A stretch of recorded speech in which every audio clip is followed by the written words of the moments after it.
The Taj Mahal is famous not only for its unrivaled beauty, but because it has at its heart a love story. The love of the Emperor Shah Jahan for his wife, Mumtaz Mahal.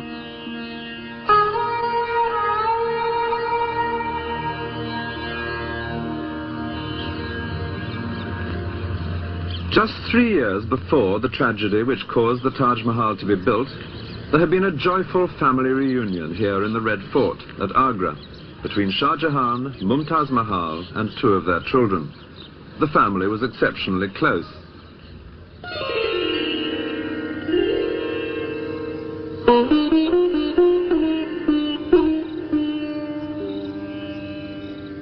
This island in the lake at Udaipur, 400 miles southwest of Agra, is the best place to imagine Shah Jahan with his young family.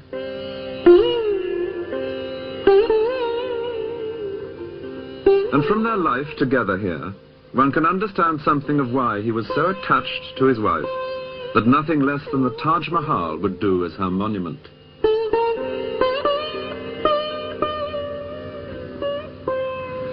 For the last few years of his father's reign, Shah Jahan had been in open rebellion against him, constantly moving about to avoid capture. But he didn't send his wife and children to some distant place of safety. Instead, wherever he went, Mumtaz Mahal came with him. And we know that they took all important decisions together. One dry statistic will suggest how little they were apart. In the 19 years of their marriage, she bore him 14 children. The family stayed here at Udaipur for 4 months in 1623 as guests of the ruler, who was himself no friend to the Mughal court and was happy to entertain such a powerful rebel. This little palace, then newly built, is believed to be where Shah Jahan and Mumtaz Mahal lived. At the time, their eldest son, Dara Shuko, was 7, and the prince seen here in green, Aurangzeb, was 5. Those children who played together in this courtyard would later become enemies to the death. Here the swords were make-believe, but already life held genuine dangers. Soon the 2 boys were to set off together on a terrifying real-life adventure. Shah Jahan, weary of constant pursuit, made a deal. As a token of his own good behavior, he would send his 2 young sons to live at court as hostages. So for 2 years they were separated from their parents, who prudently remained well out of reach, far from the center of things. Then Jahangir died. Shah Jahan moved swiftly north to seize the throne, and he and Mumtaz Mahal were securely established in the Red Fort at Agra when the 2 boys arrived for that family reunion. All seemed to have come out perfectly after their times together of hardship and danger. But the new emperor had only 3 years in which to enjoy his good fortune. His wife died, giving birth to their 14th child. Shah Jahan was desolate. He gave up his gorgeous clothes and jewels and consoled himself only in the great task of keeping at least her name alive for countless generations to come.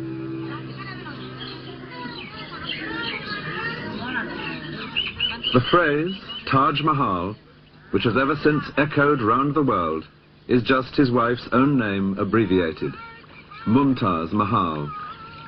It means the favorite of the palace.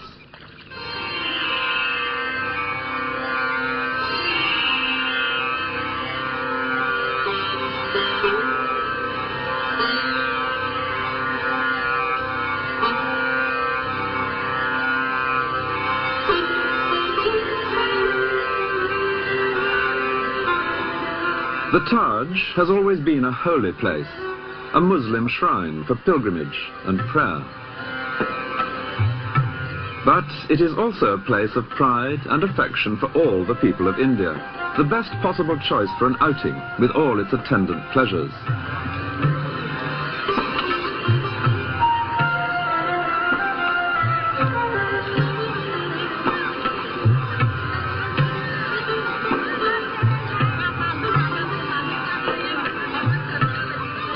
People ask, who was the architect? Apparently no one. It seems that Shah Jahan and his masons together devised this final perfect flowering of the architectural traditions of Persia and of Muslim India.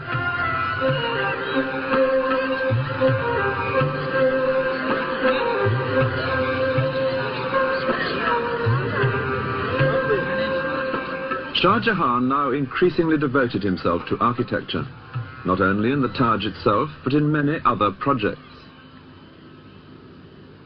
He began entrusting affairs of state more and more to his sons, but he made clear distinctions between them. His favorite was the eldest, Dara Shikoh, whom he now kept always by his side, leading a civilized but relatively pampered life at court. By contrast, the younger son, Aurangzeb, was constantly sent out on military campaigns, learning the tough trade of a soldier on the distant frontiers of the empire, just as his father had before him. The Mughal Empire had by now long been secure throughout the great plain of North India, within its natural boundaries of mountains and sea. A grand trunk road through this fertile plain was the backbone of the empire, and it was on the great cities along this route, Lahore, Delhi, Agra, that Shah Jahan now concentrated his energies. The famous painted lorries of Pakistan reveal that this is the northwest end of the Grand Trunk Road, and it was here in Lahore that Shah Jahan now built one of the greatest of Mughal gardens.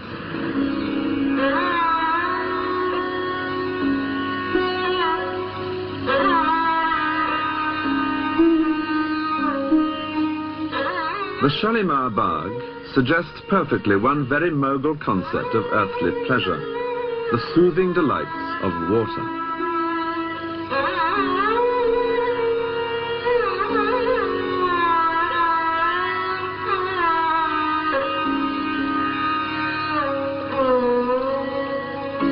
Like Delhi and Agra, Lahore has its Mughal fort.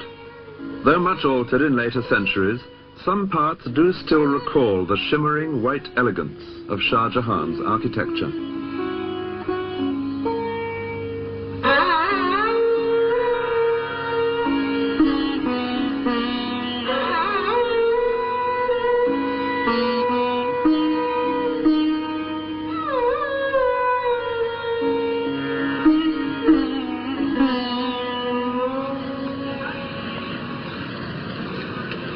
In Delhi, the next important place moving southwest along the Grand Trunk Road, Shah Jahan created from scratch a bustling city as well as a fort.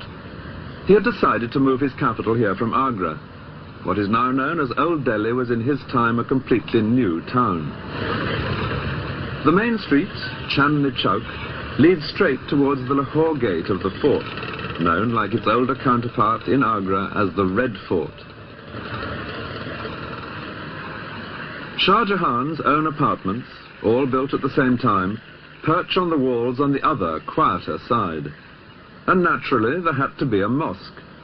3.5 centuries ago, the muezzin first called the faithful to prayer in Shah Jahan's new Jama Masjid, or Friday Mosque. Just as today, except that loudspeakers now give his chant an eerily electronic quality.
All round the mosque, as round any cathedral in Europe in the old days, the traders are busy.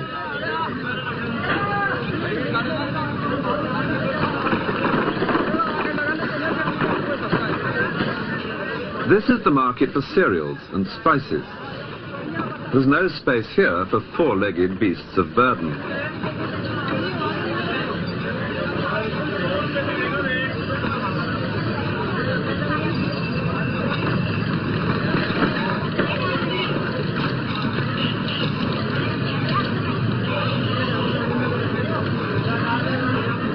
It's accepted today, as it always has been, that there is only one way to shift the commodity to the customer.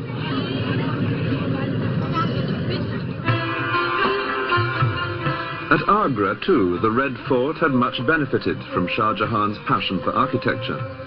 Within the red sandstone walls built by his grandfather, he had added his own characteristic white marble mosque and pavilions.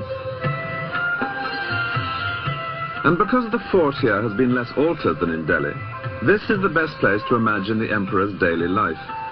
From his private quarters here, looking east, the sun rises behind the Taj Mahal.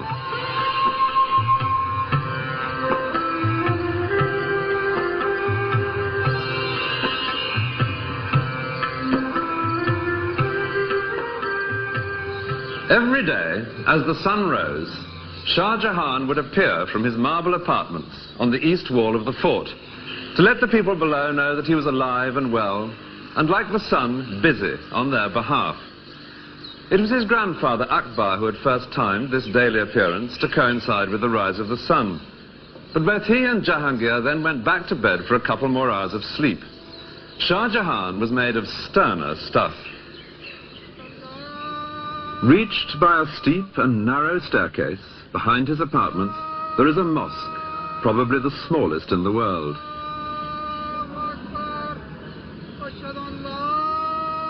Here, answering the muezzin's call an hour before dawn, Shah Jahan had begun his day with a session of private prayer in this very private mosque. It is also made of marble because Shah Jahan was one of the greatest Mughal emperors. Meanwhile, his superb hall of public audience was filling up with those who had any business that day with the emperor.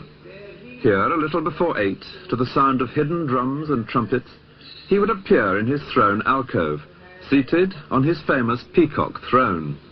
And the Emperor Shah Jahan used to ride a peacock throne, which was made of diamonds and gills. It was later on was taken by Nadir Shah to Iran. This is one of the most spacious buildings. Here nobles and ministers, they stood for the judgment of the king, and they were provided golden and silver sticks, like your shooting sticks, to hang on if they fell tired. The servants whisking flies from the imperial presents stood on the heads of 2 golden elephants. And the business conducted here was as formal as this picture suggests. Behind the hall of public audience is a courtyard, to which in those days only a few trusted ministers and servants would be admitted. Here Shah Jahan would retire after his public appearance to carry on with the real business of state, in the equivalent of a cabinet meeting. This took place in his hall of private audience, a cool marble pavilion with views over the river. When the business of state was completed, it was already past noon, time for the emperor to slip into the harem for a meal. Here he presided over another court. It consisted only of women and eunuchs, but it was organized much like the one outside. Out of sight, behind what a writer of the time called the screens of purity, there lived a thriving community, abounding in gossip and rumor, and alive with intense ambitions and jealousies, as everyone competed for the favor of a single and almost unlimited source of wealth, the emperor himself. The emperor lived in his harem in a state of pampered isolation. At meals, for example, he alone would eat, sitting cross-legged on rich carpets.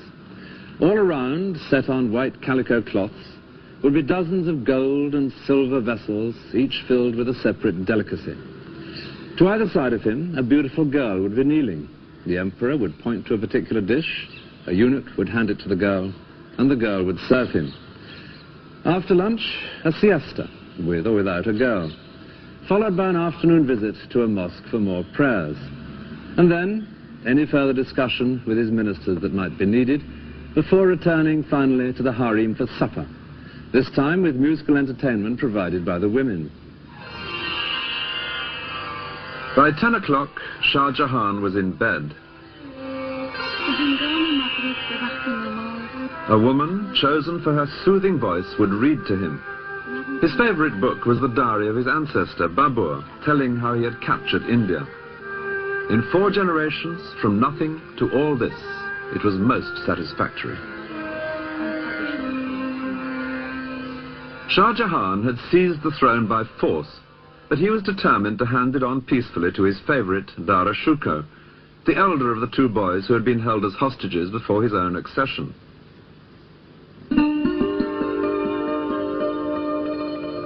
These beautiful paintings are from an album which Dara Shikoh gave to his bride when he was 25, and they are typical of the man. He loved the arts and literature. Indeed, he had become by now one of the most civilized members of his dynasty.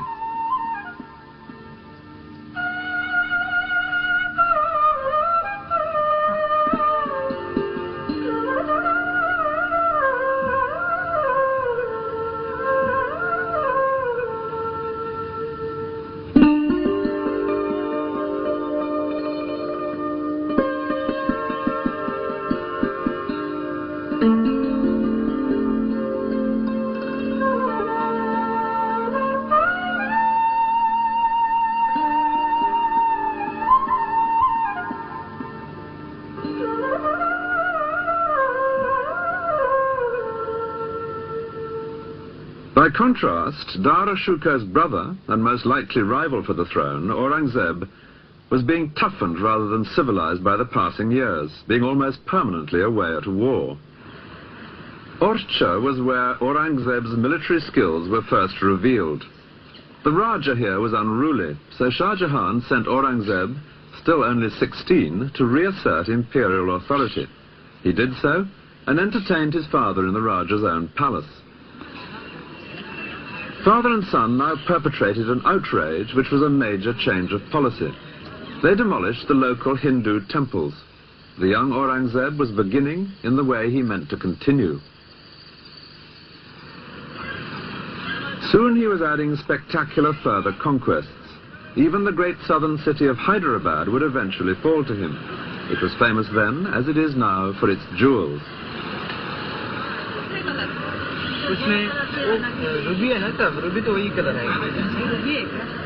Much wealth was sent from here to the Mughal court, and Aurangzeb should have been able to expect gratitude from his father. Instead, his capture of this city only revealed the obstacles that were now being put in his way. Garnet is darker than this.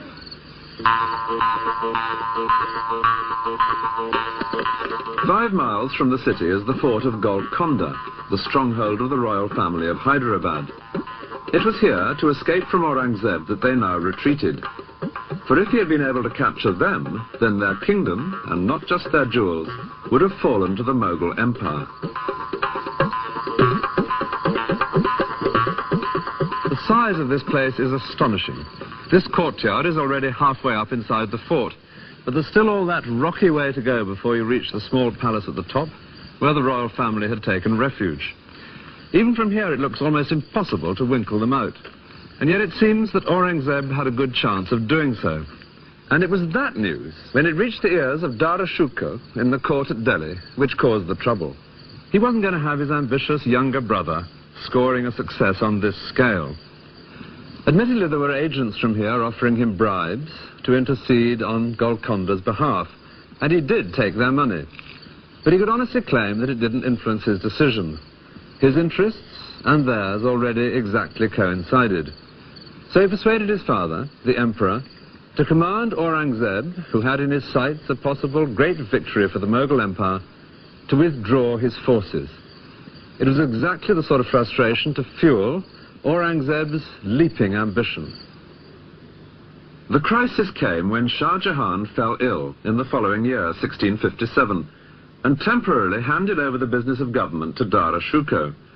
But Aurangzeb and another younger brother doubted whether the arrangement would be temporary. They decided to move. Dara Shikoh was at the center of the empire in Delhi. The younger brother, Murad Baksh, was campaigning in the southwest. He now proclaimed himself emperor and set off north with his army. Aurangzeb, further south, was more canny. No mention of being emperor. He merely said he would help his brother to free his father from the treacherous Dara Shikoh.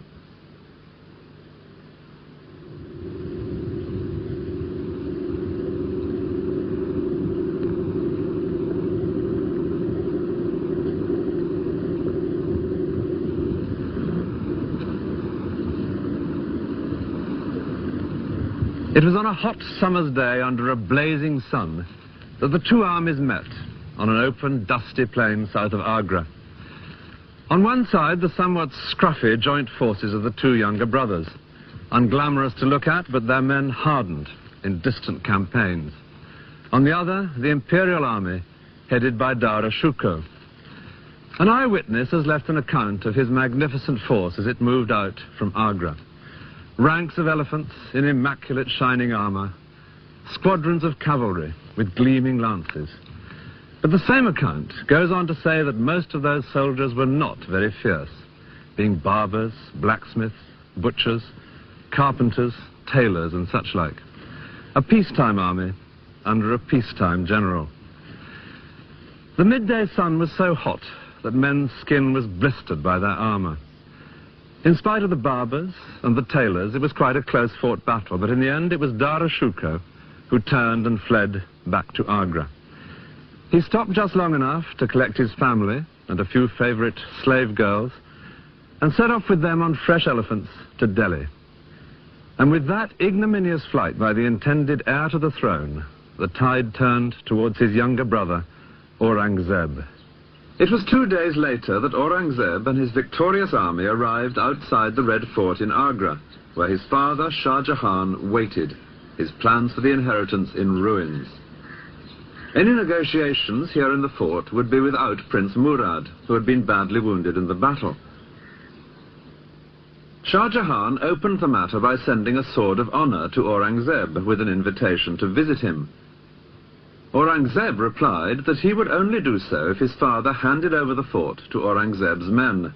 Shah Jahan declined, whereupon Aurangzeb laid siege to his father. Cannon fire didn't achieve much against these great walls. Sealing off the water supply proved more effective. After 3 days, Shah Jahan surrendered. Aurangzeb never came in to see his father, and Shah Jahan would never again leave this fort. This beautiful tower became his prison, and his life here was made steadily more bleak.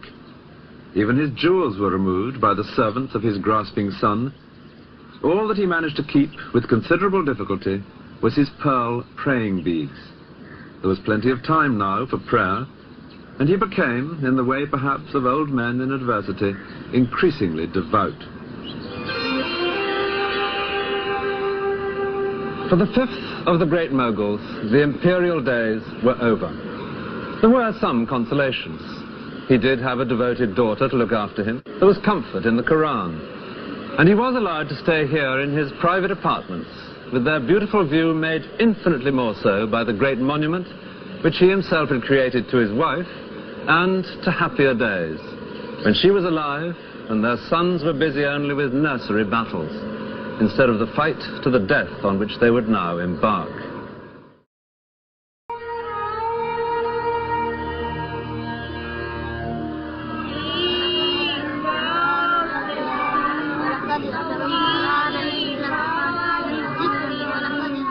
Learning the words of the Holy Book by heart.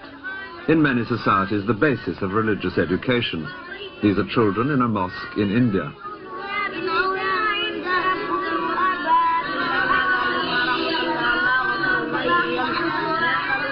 This kind of learning is seen as instilling two virtues, knowledge of the Quran and a sense of discipline.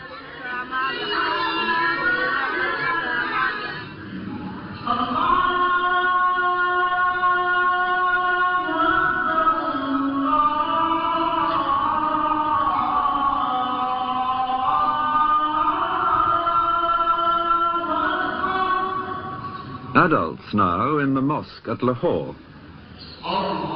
The sense of discipline in a shared belief and cause strikes anyone who attends the Friday service in a mosque. It was a mood which would be put to political use by the last of the great Mughals, Aurangzeb. Aurangzeb was unusual among the great Mughals in being painted kneeling at his prayers. His ancestors had preferred not to draw attention to any being superior to themselves, but he saw himself as a humble warrior in the service of Islam. The word means submission to the will of God. When Aurangzeb was a young man, many Muslims in India felt a sense of grievance against his family. The Mughal Empire had been stabilized largely by involving the Hindus.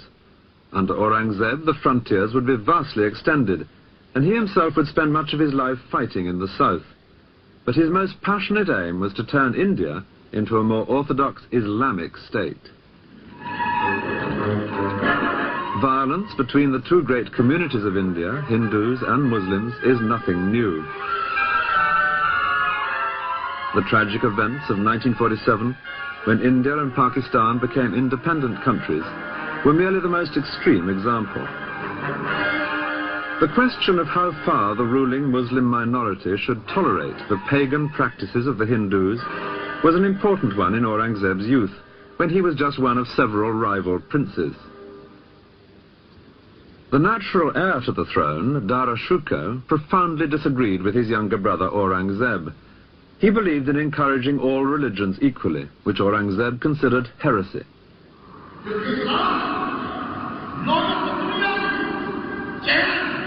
The Quran gives clear guidance. Muslims must allow Jews and Christians to worship freely, but should place restrictions on other religions.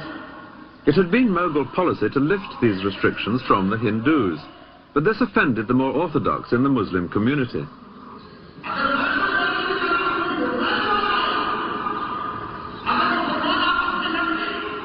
It was this indignation, felt by many of the Muslims, which Aurangzeb would use in his struggle for the throne. His family had betrayed the faithful. He would defend the faith. There were three people with cause for complaint when Aurangzeb declared himself emperor in 1658. One was his father, Shah Jahan, the rightful emperor, whom Aurangzeb had captured and imprisoned. Another was Dara Shikoh, Shah Jahan's favorite and his intended heir. And then there was a younger brother, Murad Baksh, whom Aurangzeb had once proclaimed as the prince who should succeed, instead of the heretic Dara Shikoh. When it finally came to a pitched battle, Dara Shikoh was defeated by the combined armies of his younger brothers. And from that moment, Aurangzeb, seen here in green, systematically set about removing each of these three living obstacles to his own rule. His immediate concern was his elder brother. Dara Shikoh had fled from the battlefield on his elephant. With his father's blessing, he had then ridden fast to seize the imperial treasure. The intention was to buy himself another army with which to fight Aurangzeb. The first stop was Shah Jahan's new fort at Delhi. Here there was great wealth, but Aurangzeb was hard on his heels. The same thing in Lahore. Again, vast treasure. Again, no time to transform it into trained soldiers. After 6 months in remote places, Dara Shikoh did at last return with an army, and the two rivals confronted each other in the hills surrounding the town of Ajmer, some 300 miles south of Lahore. These marble pavilions by the lake at Ajmer were built for Shah Jahan, two of whose sons were now fighting their final battle a few miles away. And on the day of that battle, there could be seen here a strange assembly of elephants, women and children, eunuchs, all nervously waiting. They were Dara Shikoh's harem with the remains of his treasure. They were ready to set off at a moment's notice because he told them that if he lost the battle, he would join them here so that they could flee together into the desert to escape his murderous brother. Well, he did lose the battle, and in the chaos he managed to miss even this vital rendezvous. The women and the eunuchs waited here as long as they could, and then fled without him. Miraculously, they managed to join up with him a few weeks later, but ahead lay an ultimate betrayal. Shah Jahan had sentenced a local ruler to be trampled to death by elephants, And Dara Shukho had saved the man's life, pleading the special influence of a favorite son to ask for pardon. Now surely was the time to call in old debts. Dara and his family arrived in the man's territory. For a few days, they were royally entertained. And then, most treacherously, Dara Shukho and his 15-year-old son were seized. The ruler had decided where his best advantage lay. An elephant set off north with a closed howdah, bearing Dara Shukho and his young son as prisoners. Their destination, Delhi and Aurangzeb. Today's old town in Delhi was then new. It had been recently built, close to the Red Fort by Shah Jahan. It was here that Aurangzeb now organized a charade to humiliate his elder brother. It very nearly misfired. At this sort of height above the street, Dara Shukho and his young son were paraded through Old Delhi. They were dressed in rags, smeared with dirt, and seated on a skinny female elephant. The people of Delhi were supposed to jeer, but they didn't. Dara Shukho had been a generous and popular prince. There was resentment at his humiliation, and that gave added urgency to the next stage of Aurangzeb's plan. Learned and holy men play an important part in the legal system of Islam, and Aurangzeb now set up a committee of such people to advise on the fate of his brother, whom he described as the chief of the atheists. The holy men, after due consideration, recommended death. Aurangzeb then let it be known that he himself would have preferred exile for his brother, but he bowed to religious authority, and the deed was soon done.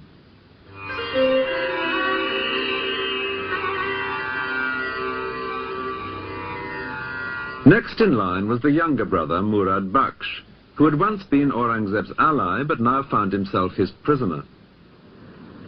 Aurangzeb kept him in the impregnable fortress of Gwalior. He had captured him by a ruse which violated not only brotherly ties, but even the laws of hospitality. Aurangzeb had invited Murad to dine in his tent at a time when they were still allies. Aurangzeb himself was much too pious a Muslim to touch alcohol, but there was plenty of wine for Murad. And afterwards, Aurangzeb suggested a soothing massage from a beautiful slave girl. Murad fell asleep, knowing that his own guard was standing watch over him to warn of any danger. But the guard was cleverly distracted for a moment and was silently strangled. Murad awoke to find himself a prisoner. That same night, 4 elephants set off from Aurangzeb's camp in 4 different directions.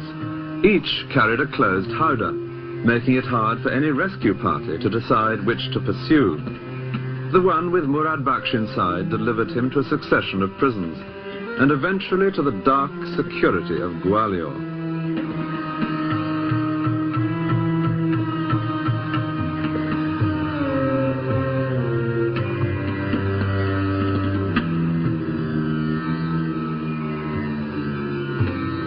It was not enough for Aurangzeb to keep Murad prisoner. However secure he might be deep in the dungeons at Gwalior, he wanted him dead.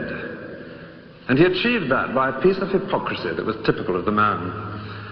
Murad had once had a man murdered, and that gave Aurangzeb his chance. Under Muslim law, only the relatives of the murdered man can demand justice. Aurangzeb now sought out those relatives. The eldest son refused to take action, but the second son was persuaded to bring a case, and the judge found Murad guilty. The second son could still have accepted money for his father's life, but with due prompting, he refused any payment, which left only death as the penalty. Aurangzeb, apparently with the deepest regret, said that the law was the law, and the guilty man must die even if he did happen to be the emperor's brother. But to emphasize his own personal distaste for vindictiveness, he rewarded not the second son, but the eldest one, for refusing to indulge in vendetta.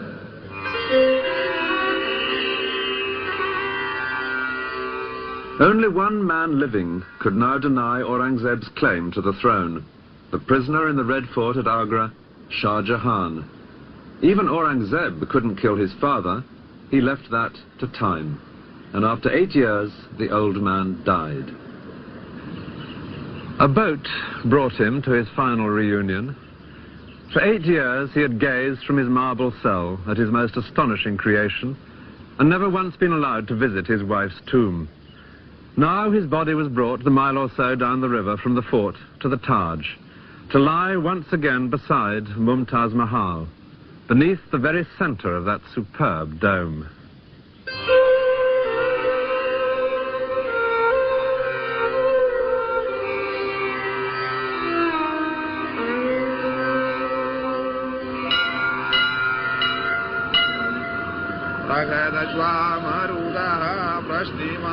For the Hindu majority, Aurangzeb's firm hold on the throne was unwelcome news. The Quran says that unbelievers must pay a special tax. Aurangzeb's great-grandfather, Akbar, had freed them from this, in the tolerant mood of which Aurangzeb so strongly disapproved. Aurangzeb, having less interest in communal harmony, now reintroduced the much-hated tax.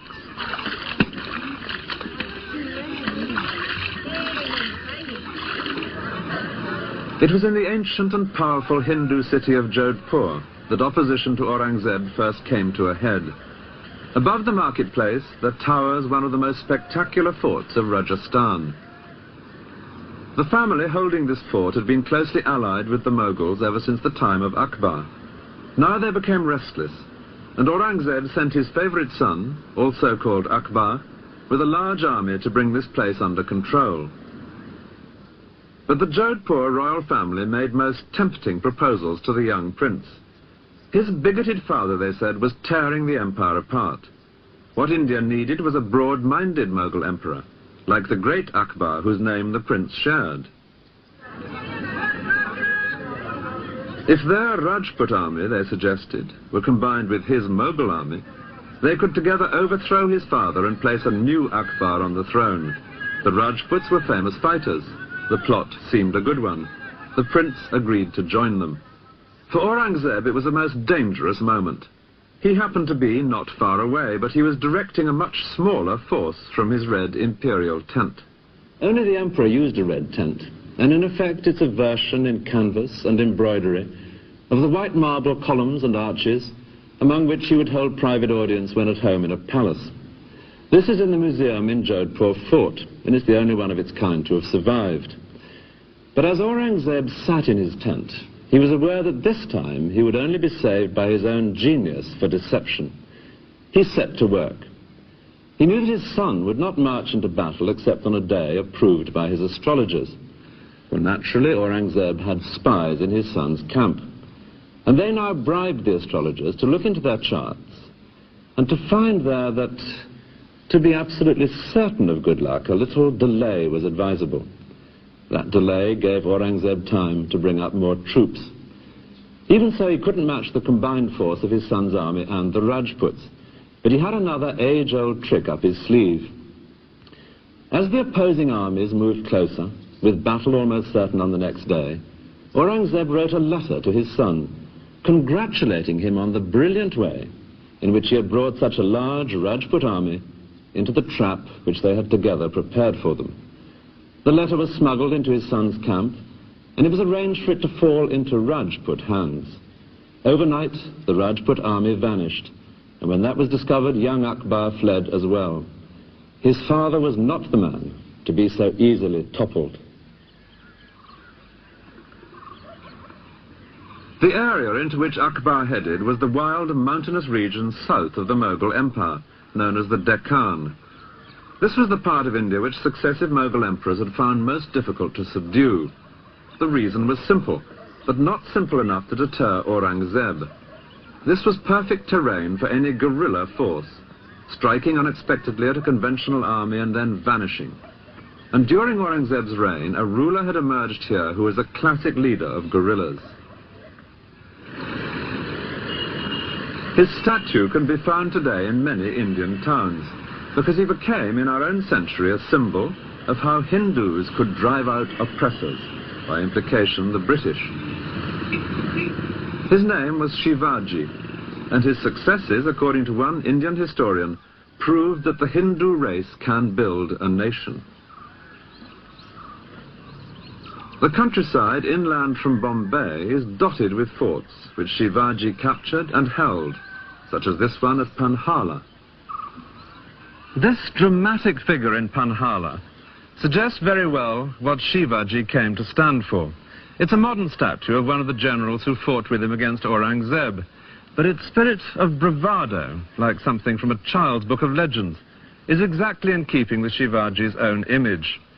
He came to seem almost like Robin Hood, mercilessly teasing and baiting the much more powerful Mughals in exploits which were often positively cheeky. Once he and his men cut a hole in the outer fence of a Mughal camp and made their way right to its center, in among the general's harem, killing many of his attendants before slipping away again. On another occasion, he himself escaped from Mughal captivity by being carried out hidden in a large basket of cakes and sweets. This romantic character had died the year before Aurangzeb's son rebelled, and the young prince came down to these regions to join forces with Shivaji's son. Aurangzeb decided to pursue him south to punish this impertinent alliance. It was to be a turning point, not only in the reign, but even in the history of the entire Mughal Empire itself. Aurangzeb was already 62. He would grow old campaigning in the south, trying to subdue this turbulent region long after his son Akbar had thought better of it and slipped away to Persia. The heartland of the Mughal Empire had long been this area. Aurangzeb would add vast territories to the south, and in the last 27 years of his life he never once set foot outside this area, representing a drastic change of policy. With this move south, the center of gravity of the Mughal Empire shifted. The places connected with Aurangzeb are all down here. Aurangabad, the city named after himself, which he virtually made his capital. The numerous Hindu forts which he constantly tried to wrest from the followers of Shivaji, such as Panhala, and the capital cities of the two great southern Muslim kingdoms which he was determined to conquer, Hyderabad and Bijapur. Both had held out against his ancestors. Both, to his great pride, would fall to him, Bijapur after a long siege in 1686. And at Hyderabad, the next year, he captured the greatest fort of all. But his men finally got inside these defenses not by force of arms, but by bribery. Money would increasingly become the only way his sieges were brought to a successful end. Through this countryside, Aurangzeb would move back and forth with 500,000 people, his army and camp followers. But however far they marched, and however many forts they took possession of, the situation somehow never seemed to get any better. This hilltop fort of Panhala is typical of the frustrations of Aurangzeb's last years. Soldiering on well into his 80s, he was like an old bear plagued by bees. He would take a fort and fill it with his soldiers, and then as soon as he'd moved on, the enemy would take it back again. He'd first captured this one in 1691, and now, 10 years later, here he was, back again trying to capture it once more. And it's at that moment that we have an unexpectedly vivid picture of the stubborn old man. Most improbably, at this place, miles from anywhere, a British ambassador arrived from the court of William III, hoping to open up trade. He found chaos, a vast, insanitary camp, deep in mud, with despair and corruption and drunkenness among the troops. The shining exception was Aurangzeb himself, now aged 82. The ambassador describes him passing through the camp to visit the siege works. He was all white, robe, turban, beard. He was carried through the crowd on an open litter, but he never once looked up from the book he was reading, undoubtedly the Quran. As another European visitor wrote, he had by now a craze for being held a saint. He was 89 when he finally died, and he died as he had hoped, on a Friday, the Muslim holy day, just after saying his prayers. This building, a few miles from Agra, is an example of how affairs at the center of empire had gone from bad to worse during Aurangzeb's long absence. It is the tomb of his great-grandfather Akbar, a holy place indeed for the family. Yet this tomb was now pillaged by the local population. Its gold and silver plate was removed, and its rich carpets. It was just one example of the anarchy which would destroy the empire towards the end of Aurangzeb's reign and after his death.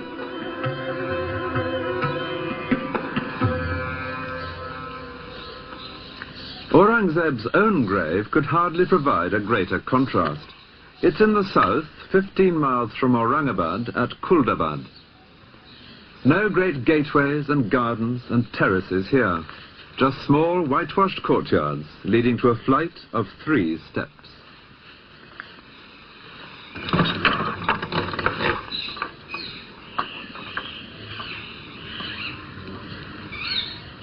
This is all that Aurangzeb's tomb consists of.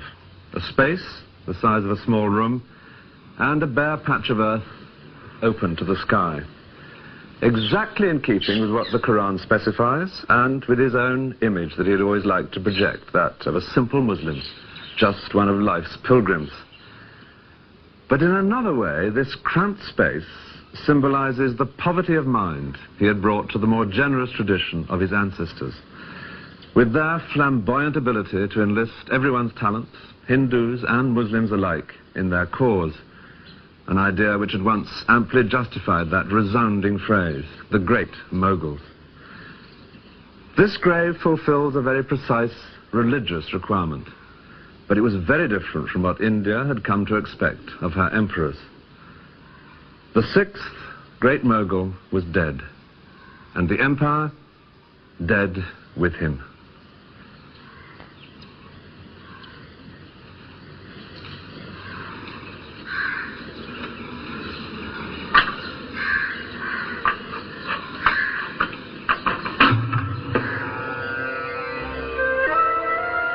Many of the later Indian princes were descended from men who grabbed parts of the Mughal Empire after Aurangzeb's death.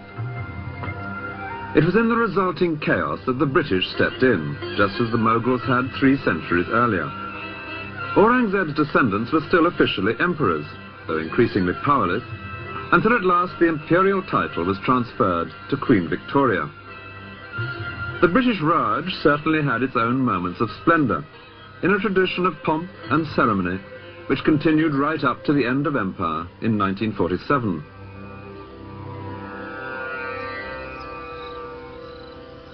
But it would be hard to maintain that any rulers of India, before or since, have ever shown quite the flair and the style of the great Mughals.